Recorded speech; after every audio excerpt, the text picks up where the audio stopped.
conditions of modernity and capitalism have resulted in the emergence of an exponentially growing, self-organizing, socio-economic moloch that is consuming planetary and human resources. Consequently, we live on the vertical cliff face of an unsustainable growth trajectory generated by accelerating competition for resources, power, and monetary wealth. The moloch is an emergent Kantian whole, an assemblage that territorializes human attention in the flows of matter and money around the planet. It is coding and directs humans to accelerate and expand its own dynamics. In its wake, the moloch's externalities are producing a spiraling polycrisis of consequences, polluting the ecosystem, setting the planet on a dystopian trajectory of heating, and turning our oceans acidic. Caught in the dynamism of the moloch, human actions become acratic, denialist, cognitively dissonant, and deprived of meaning. There seems to be no obvious way to stop the spiraling madness. We're entering a phase of profound instability. In a nutshell, this is the metacrisis. For educators, the situation seems dire. How can we prepare our children for the situation they have been thrown into? Stories of utopian dreams and dystopian nightmares are both unhelpful. Major utopian ideals of an escape into a Goldilocks solar-powered sustainable future are unrealistic at the moment at best. Historically, grand utopias, as Margaret Atwood contends, were always dialectically bound to dystopian consequences of their own. Wallowing in dystopian laments is equally unhelpful. It leads to depression, cynicism, and fear, which arguably is a key driver of all evil in this world, the generator of witch hunts, wars, and genocides. But there's a third path, one that deliberately avoids falling for utopian illusions and descends into utopian disempowerment. It is a path of acceptance of reality and its inevitable consequences and the building of resilience for the times to come.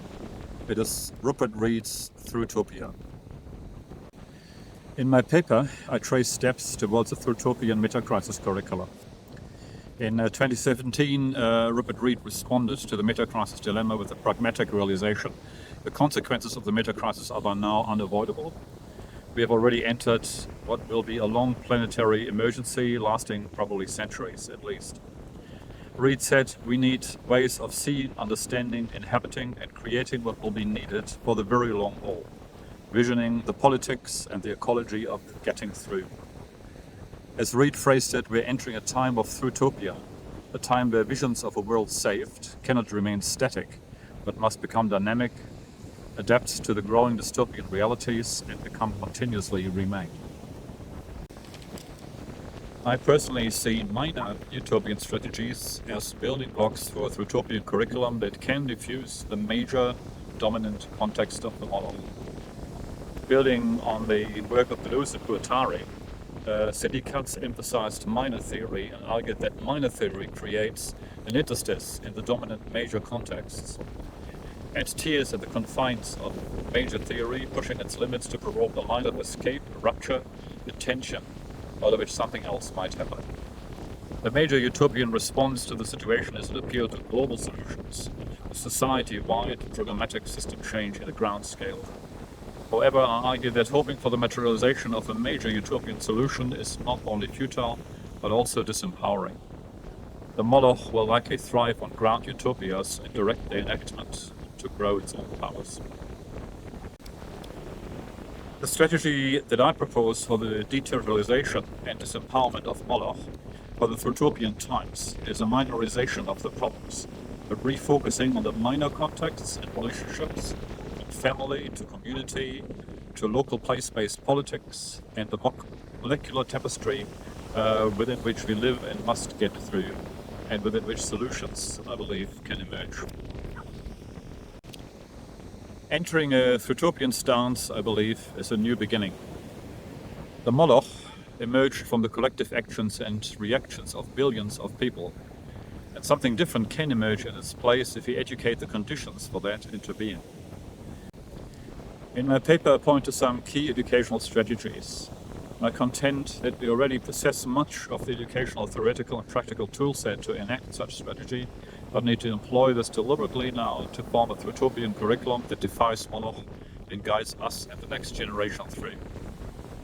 I focus on the following strategic areas for such a curriculum: philosophy of existence, purpose, meaning in and of life; resilience building through nature connectedness; place-based contexts and community building; learning from indigenous cultures and wisdoms; eco-fiction and environmental storytelling; and eventually meeting the Moloch and understanding the Thrutopian Metacrisis. And I purposefully put this last because students should become prepared to meet the Moloch dynamics that is engulfing us at our current time. The rising instability in the world presents an opportunity for change and an obligation to become involved, because small actions matter most when systems are out of balance. Generating Thrutopian curricula will be a continual process, not an end point, but the framework of reference we can produce now will likely endure. Foremost, education must generate and amplify vision and action, again and again, in a recursive spiral to get us through. This will not be accomplished through imaginations of grand utopias, but through a persistent focus on the next beautiful day, the next step in the near field of our gaze, while enacting minor utopian acts of love and care for the relationships that matter in our direct lives. Then, eventually, Moloch might turn out of minds to feast on, and we might just get through.